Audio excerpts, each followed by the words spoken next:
Driving.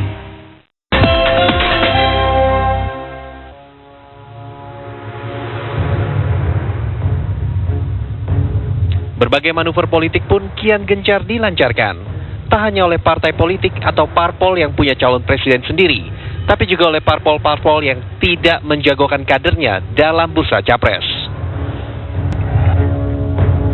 Dan seolah tak mau buang waktu, sejumlah parpol terus merancang peta strategi politiknya. Pekan kemarin, mencuat wacana munculnya poros tengah yang bisa terbentuk dari koalisi partai-partai berbasis Islam. Hasil penghitungan cepat pemilu legislatif yang menunjukkan cukup signifikannya suara yang diraih parpol Islam menjadi modal mereka untuk ikut main di catur politik Pilpres nanti. Koalisi 4 parpol yakni PKB, PAN, PKS, dan P3 disebut sebagai peluang besar bagi mereka untuk mengusung capres sendiri. Namun tampaknya, wacana itu tak semulus yang diharapkan sejumlah kalangan. Berbagai pandangan dan sikap yang tak sejalan pun muncul. Koalisi partai Islam pun kian diragukan untuk bisa benar-benar bersatu. Ditambah lagi, mencuatnya konflik internal salah satu partai Islam, yakni P3.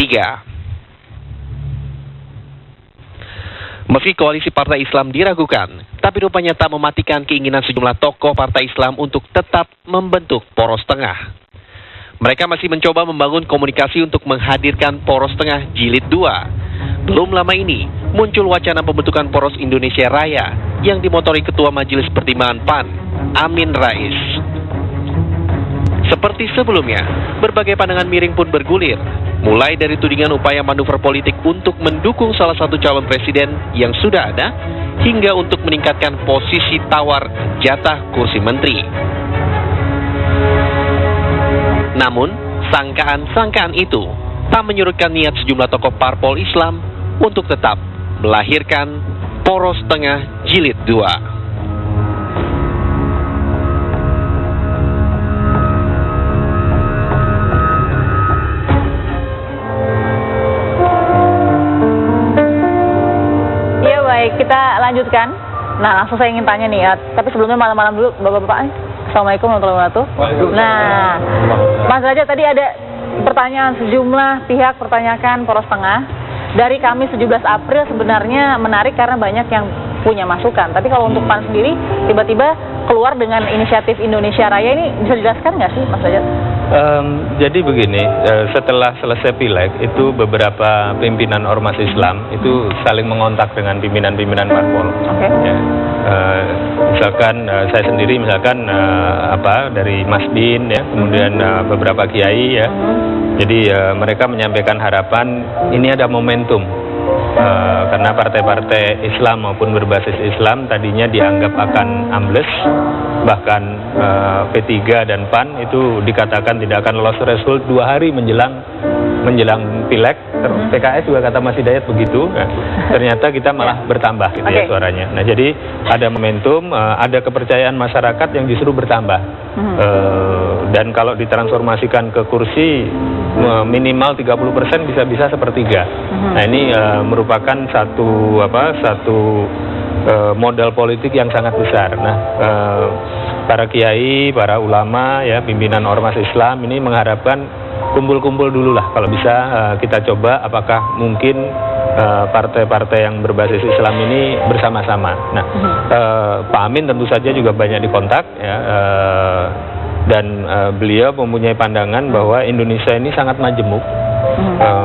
Ada beragam suku, bangsa, bahasa ya, sehingga tidak mungkin ada satu Superman yang bisa mengatasi Indonesia ini sendirian, kira-kira begitulah. Nggak ada satu kelompok, satu orang pun yang bisa menjaga dan membangun Indonesia sendirian.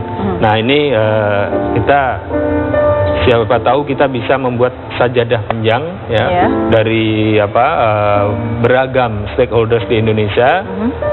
Intinya adalah parpol-parpol berbasis Islam bergabung bersama parpol-parpol nasionalis. Pertanyaannya kenapa baru 2014 Mas Derajat?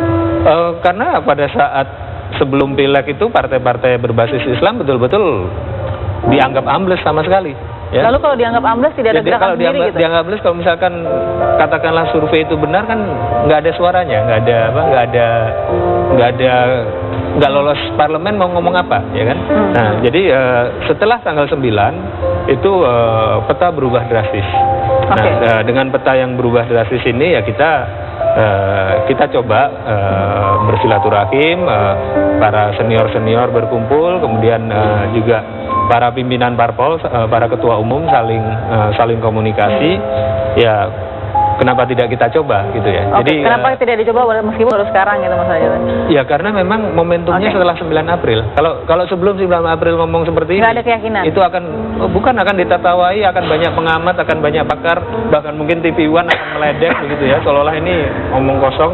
Tapi sekarang kan kita membuktikan, partai-partai Islam ini membuktikan bahwa para pengamat, para pakar, para surveyor dan beberapa media itu salah total. Oke, Pak Marwan punya keyakinan yang sama ketika kemudian ada ide poros tengah, lalu kemudian ya sekarang setelah hasil unggul sementara keluar begitu. Iya, sebuah gagasan, sebuah ide saya kira menarik. Tetapi ada beberapa hal yang ingin saya sampaikan. Yang pertama, kata Anda tadi, kenapa sekarang? Ya.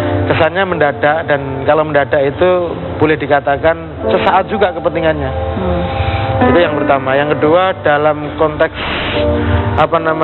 dikotomi parpol berbasis Islam maupun tidak berbasis Islam, nasionalis misalnya, dalam politik kontemporer Indonesia saya kira sudah tidak relevan lagi itu, tidak kontekstual lagi. Karena pada realitasnya politik sekarang ini sangat jauh berbeda dengan tahun 99 ketika ada poros tengah pertama. Dan ketika itu dipilih oleh MPR hanya beberapa ratus orang, sekarang dipilih oleh rakyat, sehingga kontekstualisasinya sangat berbeda.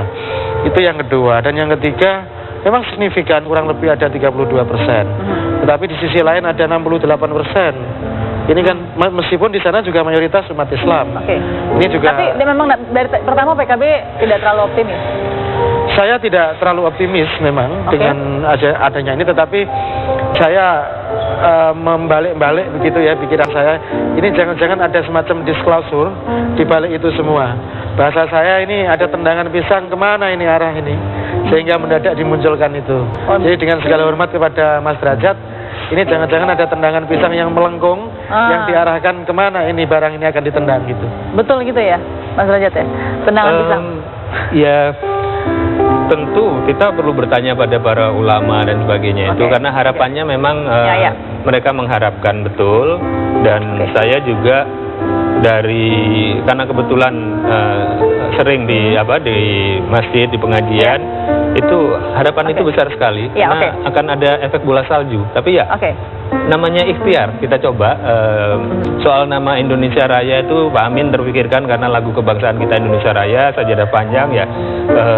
Silahkan saja mau ditafsirkan macam-macam, ini politik kan. Bang Fahri mau mentafsirkan pertemuan Kamis 17 April sebagai apa? Momentum awal atau justru akhir dari segalanya, Bang? Gini ya, ini ada banyak problem kategoris ya. Jadi misalnya tadi saya setuju dengan Bung Marwan itu kan, kita itu kalau menyebut diri partai Islam berbasis Islam itu kan karena memang kenyataannya basis dari publik Indonesia itu mayoritas Muslim. Karena itulah lahirlah kelompok Islam di dalamnya. Ada yang menjadi partai politik, ada yang menjadi ormas. Dan itu tidak bisa dihindari karena basis sosial Anda seperti itu gitu. Nah karena itu sebetulnya penamaannya di dalam politik itu sering tidak fair yang saya lihat ya.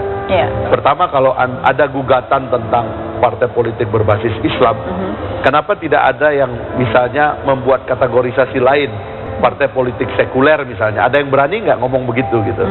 Ternyata nggak berani gitu loh. Akhirnya cap itu hanya kena ke kita, tetapi tidak kena ke orang lain gitu kan? Dulu waktu partai Islam itu turun, wah itu para ilmuwan maki-maki itu, wah udah nggak laku partai Islam segala macam gitu. Waktu naik sekarang suaranya, yang dihantam soal lain lagi. Kenapa Partai Demokrat nggak dihukum? Padahal jumlah kursi turunnya itu hampir 100. Kenapa nggak bilang aja, itu sekuler udah nggak laku di Indonesia? Kan kenapa nggak ngomong begitu gitu loh. Jadi ini ada persoalan kategorisasi yang menurut saya terlalu hingar-bingar, keluar dari substansi, dan kemudian seolah-olah kita nggak bisa punya kesempatan untuk berbicara hal-hal yang sebetulnya lebih konkret bagi rakyat dari sekedar kategorisasi. Nah, pesan ulama itu kami tangkap sebagai mandat untuk memperbaiki keadaan. Sebab Partai Islam juga nggak pernah nggak koalisi. Zaman Gus Dur dipimpin Gus Dur, zaman Ibu Mega dipimpin Ibu Mega. Pak SBY 2 kali kabinetnya Partai Islam semua ada dalam kabinetnya. Terus mau mempersoalkan apa? Jadi ini ada persoalan, teman-teman ilmuwan sosial perlu mulai membuat kategori yang lebih fair, saya kira itu. Oke, Mas Henry, kira-kira kenapa ya Partai Islam itu seperti maju mundur? Kalau dalam soal bergabung ya, koalisi ya, karena rasanya ada kekhawatiran begitu, nanti ada tendangan pisang tuh tadi kata Pak Marwan. Atau yang lain, tapi nanti Mas Henry kita harus jeda dulu, saat lagi jawaban Anda tetap bersama kami.